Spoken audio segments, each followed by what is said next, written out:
Welcome back to Cannabis Canada with Jason Wilcox, the real cannabis in Canada. We're celebrating a win in our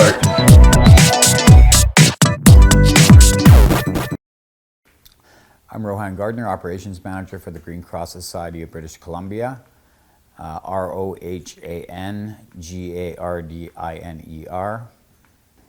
Well, the Green Cross was founded in 2005 and is the second oldest club in the city, ex-directors from the original, the BC Compassion Club Society in Vancouver here. The Green Cross, pardon me, can I start? So let me start it over. Sorry. It's different like this. It's different. I'll get used to it. Okay, starting over. The Green Cross Society was founded in 2005, the second oldest club in the city. We've been in existence for 11 years and we've been testing our medicines since day one, practicing harm reduction, pain management, and involving our membership in research development since day one. Well, we opened our first club 11 years back, going through a year of litigation and paperwork involving Paul Tycrobe, a city planner at the time. Back then it was a whole lot different than it has been for opening up our second shop, which is at 4296 Main Street. We followed along suit and followed our same focus we've always had. We have much different protocol than most of the city when it comes to our policies, our practices, our procedures, and our politics in general. So we still actually need confirmation of diagnosis alongside. The doctor must not necessarily agree with cannabis use, but must acknowledge. A lot different than most of the clubs in the city. When it comes to the Main Street shop, we are very fortunate that when it comes to the new regulatory system, that we fall into what the city sees as a viable parameter, the 300-meter rule. Been very fortunate there. The big instance, and the reason I'm here to speak today, is that the Green Cross on Kingsway at 2145, where we've been for 11 years, does not fall into the city's parameters, although we do practice more harm reduction than anybody in the city, involving our membership, once again, in harm reduction studies. Both locations did apply for licenses. The city's made many changes in their regime since day one, from having 5 for-profit locations allowed to now apparently only 1 nonprofit location, which is why the Green Cross Society of Main Street has been undergoing changes to conform to that system and be actually the Green Cross Society of BC Main Street. At the same time, the city, when they look at their new planning and the new regulatory system, not allowing the Green Cross to keep their doors open for their membership, they're asking for us to close as of April the 28th of this month. And anything after that, I guess, would undergo fines from the city, and eventually, of course, would be points against us when it comes to the next step of phasing, which is the declustering, involving any other clubs which are within 300 meters. So we're very fortunate that at Main Street we will be going through to the next phase. Our building permit application has been approved by the city, and we will be going on to the next section of phasing. When it comes to the Kingsway location at 2145, we will be approaching this in the next step, which will be retaining our own voice through a lawyer. The BC Cancer Society, and as of late, a lot of studies being done with Dr. Murakami and the Center for Lyme Disease, amongst many others within the city. Well, Paul Hunt and the original founders, involving Steve Burris, Connie Girard, and some of the original directors, always had a focus on harm reduction. And of course, Dr. Paul Hornby, who was our original, once again, up until Dr. Manju Sharma took over that position. We've involved ourselves in many methadone studies, helping members using CannaCap, CBD specifically, of course, which has been something we've been using for 11 years. You hear a lot about it these days on the news.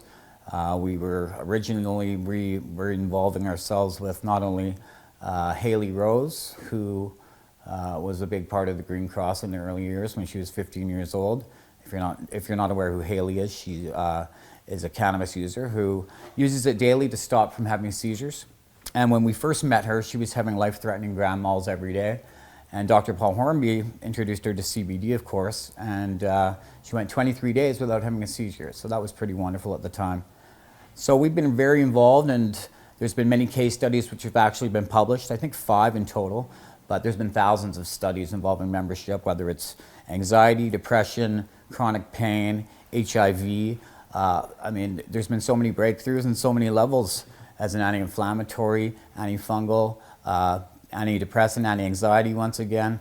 No, it's been pretty. Well, the Allard case, of course, was a great breakthrough. I mean, without our gardens and the Cannabis Rights Coalition saving our gardens and John Conroy, of course, that gray area would disappear. It's always been an instance where we've had our medicine provided by anybody who is involved with the old MMAR plan / MMPR, and you must have an existing license in order to provide cannabis on a donation level or on a donation / one hand feeding the other and a donation back in turn to the individual, whatever it might be. So that was very positive for us, and at the same time, there's been these loops, week in, month in, year in, one after another, pardon me. So we'll have to see what the next step brings us, but of course there's going to be a lot more in this regulatory system about where does your medicine come from, and we've actually started paying taxes after the court case which involved the BCCS, and of course they lost that case, and that set a big precedence for all the clubs in Vancouver and pretty much British Columbia. So sales tax, of course, the 5% has been added on. I'm pretty much sure at 100% of the clubs which are still in existence. And of course, we ask all of our producers now to start paying tax on their product. It's a good safeguard to them. Well, being a true member-driven nonprofit society who's been in existence for 11 years now, we face, whether it's being charged by the city and fined, apparently it's a $250 fine daily. Whether they'll implement that right away or not remains to be seen. At the same time, we've always abided by what the city wanted to see in us and worked alongside them. We've had an open door policy with the VPD since day one, and this isn't something that we plan on changing. At the same time, we do have dedication to our members and we don't plan on shutting our doors. So as I've said, we'll be looking at retaining counsel and moving forward there.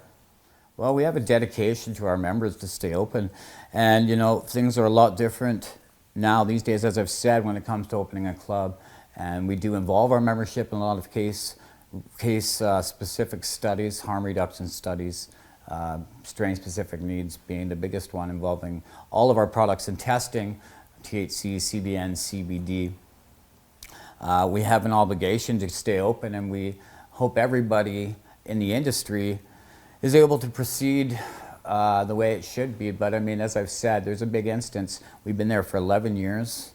We're the only ones doing any testing in the city. And we actually don't accept any other club's cards except for the BCCS due to the fact that our protocol is so stringent. They have a concern about the school, which is 277 or 79, pardon me, meters back.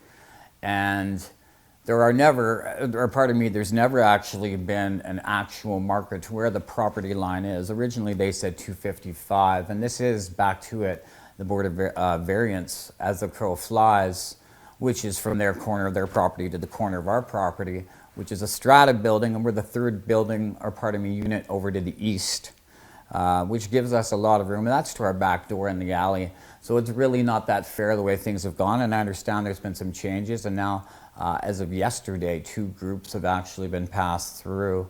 The Point Grey Cannabis Limited, which is a for-profit, obviously, organization.